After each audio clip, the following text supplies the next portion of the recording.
अस्सलाम वालेकुम। आज हम एक नई सीरीज का आगाज करने जा रहे हैं जिसका नाम है deep learning with tensor flow. Deep learning tensor flow के थ्रू। टेंसर फ्लो ही क्यों, साइकिड लर्न क्यों नहीं, ऐसे क्या रीजंस हुए कि हम मशीन लर्निंग से डीप लर्निंग पे स्विच हुए। हम इन सब निटिग्रिटीज को देखने वाले हैं इस डीप लर्निंग की सीरीज में। So without a further do हम स्टार्ट करते हैं deep learning with tensor flow. तो विदाउट अ फर्दर डू हम स्टार्ट करते हैं डीप लर्निंग। अगर हम गूगल आउट करें कि डीप लर्निंग है क्या, व्हाट इज डीप लर्निंग, तो उसकी सिंपल डेफिनेशन हमारे पास आ जाती है। A type of machine learning based on artificial neural network in which multiple layers of processing are used to extract progressively higher level features from data. अब इसका मतलब क्या है? ये एक टाइप है मशीन लर्निंग की। दूसरा, ये based upon artificial neural networks, जो कि हमारे दिमाग में न्यूरॉन्स होते हैं, उसकी ही आर्टिफिशियल वर्जन्स उस पर ये बेस्ड है। और उसके अलावा इसमें मल्टीपल लेयर्स होती हैं प्रोसेस करने के लिए डेटा को। Last but not the least, ये क्या करती है? Higher level of features of data को एक्सट्रैक्ट करती है और उसको एक्सट्रैक्ट करके लर्न करती है। ये इसकी एक सिंपल डेफिनेशन है। इसका मतलब यह है कि आपको अगर कोई भी प्रॉब्लम आती है किसी भी लेक्चर में, तो मेरी फर्स्ट सजेशन आपसे यही होगी, आप उसे गूगल आउट करें। अगर फिर आपको समझ में नहीं आता तो we are here, you can ask in the comment section from us any time. उसके बाद अगर हम एक सिंपल एग्जांपल देखें मशीन लर्निंग का, तो मशीन लर्निंग का मतलब ये है कि आपके पास जो भी डेटा है वो आप न्यूमेरिकल फॉर्म में अगर आपके पास है तो फिर आप उस पर मशीन लर्निंग लगा सकते हो और उसके पैटर्न्स को फाइंड कर सकते हो कि उन नंबर्स में पैटर्न्स हैं क्या। सिंपल कॉन्सेप्ट है एक मशीन लर्निंग का। मशीन लर्निंग उसी डेटा पे लग सकती है जो नंबर्स की फॉर्म में हो या जिसको आप कन्वर्ट कर सको नंबर्स की फॉर्म में। अगर अब हम बात करें machine learning versus deep learning की, तो हम स्टार्ट करेंगे विद एआई, आर्टिफिशियल इंटेलिजेंस, मतलब रोबोट्स बनाना of same working mechanism as humans. Second, हम बात करेंगे मशीन लर्निंग की। मशीन लर्निंग जो है वो कंप्यूटर को टास्क असाइन करना, उनकी प्रोग्रामिंग करके, या कंप्यूटर्स को लर्न करवाना कुछ चीज़ें और उन लर्निंग के बेसिस पे उनसे प्रेडिक्शंस लेना। अगर हम डीप लर्निंग की बात करें तो डीप लर्निंग मशीन लर्निंग का ही एक सबसेट है जो कि आर्टिफिशियल न्यूरल नेटवर्क्स पे काम करता है, मतलब न्यूरल नेटवर्क्स पे काम करता है। मशीन लर्निंग में डिफरेंट एल्गोरिथम्स हैं जिनके पीछे मैथमेटिक्स होती है। Deep learning artificial neural networks पे काम करता है जिनके पीछे भी मैथमेटिक्स ही है। तो ये कंप्लीट मैथमेटिक्स की ही ब्रांचेस आप समझ लें। अब अगर हम बात करें ट्रेडिशनल प्रोग्रामिंग की और मशीन लर्निंग एल्गोरिथम की, तो ट्रेडिशनल प्रोग्रामिंग में क्या होता है? हमने एक इनपुट दिया, इनपुट हमने मसाला दिया है, समोसे बनाने का मसाला और रोटियां, और फिर यहाँ पे हमारी रेसिपी बुक है, रेसिपी बुक में से देखकर हमने आउटपुट में समोसे बना लिए। ये हमारी ट्रेडिशनल प्रोग्रामिंग होती थी, ट्रेडिशनली हम ऐसे काम करते थे। अब जब हमारे पास मशीन लर्निंग आ गई है तो मशीन लर्निंग के थ्रू क्या हुआ है? हमने इनपुट दिया मसाला और रोटी, आउटपुट उसको बता दिया कि भाई आउटपुट हमें समोसे चाहिए, ठीक है। अब इसकी रेसिपी क्या है वो तुम हमें बताओ। ये फर्क है हमारी ट्रेडिशनल प्रोग्रामिंग में और मशीन लर्निंग में या मशीन लर्निंग के एल्गोरिथम में। आप इस बात को समझ रहे हैं? चलें, मेरे मुंह में पानी आ रहा है समोसों को देखकर, तो हम पानी पी लेते हैं। मैं आप लोगों को भी सजेस्ट करूंगा आप पानी पीते रहें एंड स्टे हाइड्रेटेड। और इस कीवर्ड को नीचे कमेंट सेक्शन में लिखें, स्टे हाइड्रेटेड। अब ऐसा रीज़न क्या है कि हम मशीन लर्निंग या डीप लर्निंग को यूज़ करें, मतलब क्यों यूज़ करें मशीन लर्निंग को? तो अगर इसकी सिंपल रीज़न की बात करें तो एक चीज़ हमारे पास है तो हम उसको क्यों ना यूज़ करें, व्हाई नॉट।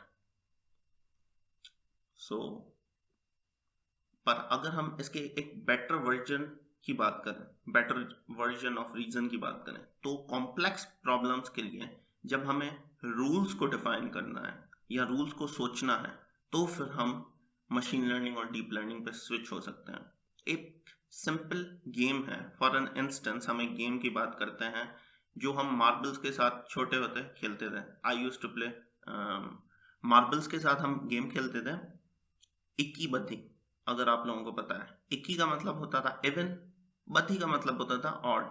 ठीक है, आप अपने हैंड में मार्बल्स निकालते थे जिनको हम गोलियां बोलते हैं, वो फिर आपने अपने हाथ में की, नेक्स्ट पर्सन जो आपका दोस्त है वो प्रेडिक्ट करेगा कि ये इवन है या ऑड है, और वो आपको बताएगा, और उसके बेसिस पर ही अगर वो सही बताता है तो वो मार्बल्स उसकी हो जाएंगी, नहीं बताता तो उतनी ही मार्बल्स वो आपको देगा। तो ऐसे ये गेम होती थी। अब इसमें एक सिंपल रूल बेस्ड सिस्टम है, ठीक है, सिंपल रूल्स के बेसिस पे हमें प्रिडिक्शन करनी है।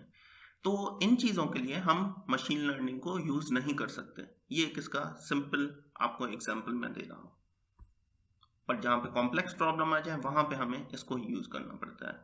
तो यहाँ पे भी यही चीज़ एक vice software engineer at Google ने, मतलब गूगल में एक सॉफ्टवेयर इंजीनियर है, उन्होंने भी यही बात कही है कि if you can build a simple rule based system that doesn't require machine learning, do that. कि अगर सिंपल रूल बेस्ड सिस्टम लगा सकते हो ना, तो फिर आप वही लगा दो। और आप अगर देखना चाहते हैं कहाँ पे लिखा हुआ है, तो टेंसरफ्लो की वेबसाइट पे चले जाएं, वहाँ पे आपको डिस्क्रिप्शन, वहाँ पे आपको ये मिल जाएगा। उसके बाद when to use machine learning या डीप लर्निंग।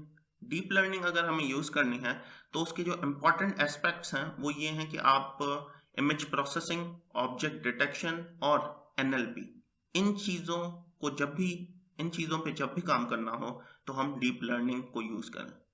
उसके अलावा लॉन्ग लिस्ट ऑफ रूल्स को अगर हमें आइडेंटिफाई करना है तब भी हम इसे यूज़ कर सकते हैं। कंटिन्यूस चेंजिंग एनवायरनमेंट्स, मतलब टाइम सीरीज का जो डेटा होता है उसके लिए भी हम स्पेशली इसे यूज़ कर सकते हैं। और लार्ज कलेक्शन ऑफ डेटा, जब हमारे पास ज़्यादा डेटा हो तब भी हम इसे यूज़ करते हैं, प्रेफरेबल यही होता है। उसके बाद अगर हमें पता कैसे चलेगा कि कब इसे यूज़ नहीं करना, तो जब हमारे पास इतना ज़्यादा डेटा हो जाए कि हमारा कंप्यूटर ही उसे नहीं हैंडल कर पाता, तो फिर हमारी टाइम फिस हो जाती है। फिर हमें स्विच करना पड़ता है क्लाउड पे। अगर आप क्लाउड पे कर सकते हो तो deep learning would be a best choice for you. उसके अलावा जो पैटर्न्स इंटरप्रेटेबल ही नहीं है, समझ में ही नहीं आ रहे हैं, उनके लिए डीप लर्निंग यूज़ नहीं हो सकती। सिंपल रूल बेस्ड जो हमारे पास होते हैं वो उनके लिए भी यूज़ नहीं हो सकती। और एरर्स इसमें बेरेबल नहीं है, ये एक्सेप्ट ही नहीं करता एरर्स को। अगर आपने, मतलब वो तो अंडरस्टैंड नहीं कर पाएगी मशीन, पर आपको एरर्स पहले से ही ख़त्म करने हैं। अगर आपने नहीं ख़त्म किए तो आप समझ लेंगे आपको इंटरप्रिटेशंस भी गलत मिलने वाली हैं। सो इन चीज़ों का हमें ख्याल रखना पड़ता है। अब हमारे पास एक बात आ जाती है structured, semi unstructured, unstructured data की। स्ट्रक्चर्ड से हम शुरू करते हैं। जो हमारी CSV फाइल्स हैं, जो हमारी डेटाबेसेस में फाइल्स बनती हैं, जो हमारी स्टार रेटिंग होती है, ये हमारी स्ट्रक्चर्ड फॉर्म में आ जाती है डेटा की। उसके बाद सेमी अनस्ट्रक्चर्ड की बात कर लेते हैं। सेमी अनस्ट्रक्चर्ड में हमारे पास ईमेल्स आ जाती हैं, हमारे पास ट्वीट्स आ जाती हैं, हमारे पास अपनी जो डायरेक्टरीज हैं हमारी, जो हम फोल्डर्स वगैरह बनाते हैं अपने कंप्यूटर में, वो। अनस्ट्रक्चर्ड में मीडिया पोस्ट्स, जो हमारी वीडियोस हो गई, ऑडियोज हो गई, उसके अलावा ऑनलाइन रिव्यूज जो होते हैं, हमारी स्पीचेस जो हो गई, ठीक है, ये सारी चीज़ें अनस्ट्रक्चर्ड डेटा में इंक्लूड होती हैं। अब अगर हम बात करें machine learning versus deep learning, ये आपको बेसिक कॉन्सेप्ट इसीलिए दिए जा रहे हैं कि आप पुरानी चीज़ों को रिमाइंड कर पाएं कि मशीन लर्निंग में हमने क्या क्या पढ़ा था, ताकि हम इजीली डीप लर्निंग पे आप स्विच हो सके। मशीन लर्निंग में जो हमारे पास एल्गोरिथम्स थे वो decision tree, random forest, KNN, SVM और बहुत सारे। तो और बहुत सारे कौन कौन से एल्गोरिथम्स हैं, ये आप लोगों की असाइनमेंट है, आप हमें कमेंट सेक्शन में ज़रूर बताएं। KNN का फुल फॉर्म अगर मैं बताऊं तो वो है K नियरेस्ट नेबर, मतलब कितने नंबर ऑफ नेबर्स, वो फिर हमें मशीन को बताने पड़ता है। SVM support vector machine. अगर हम डीप लर्निंग की बात करें तो हमारे पास न्यूरल नेटवर्क्स आ जाता है, फुली कनेक्टेड न्यूरल नेटवर्क्स आ जाता है, CNN convolutional neural network, RNN recurrent neural network, transformers और मेनी मोर। अब इनमें कौन से और एल्गोरिथम्स हैं ये भी आप लोगों की असाइनमेंट है, आप हमें कमेंट सेक्शन में ज़रूर बताएं। तो हम इस सीरीज में neural networks, fully connected neural networks, convolutional neural networks और आरएनएन्स, इनके बारे में पढ़ने जा रहे हैं। और I would be adding up transfer learning as well in this series, तो वो भी हम ज़रूर पढ़ेंगे। और इसमें हम प्रोजेक्ट्स भी करेंगे, रियल टाइम प्रोजेक्ट्स। तो यहीं तक थी आज की वीडियो। आई होप आपको सब कुछ समझ में आ गया होगा। अगर फिर भी आपको कोई प्रॉब्लम है इस लेक्चर में तो आप कमेंट सेक्शन में कोई भी क्वेश्चन पूछ सकते हैं। So that is it for today guys. हम मिलते हैं इंशाल्लाह अगली वीडियो में, तब तक के लिए अल्लाह हाफ़िज़।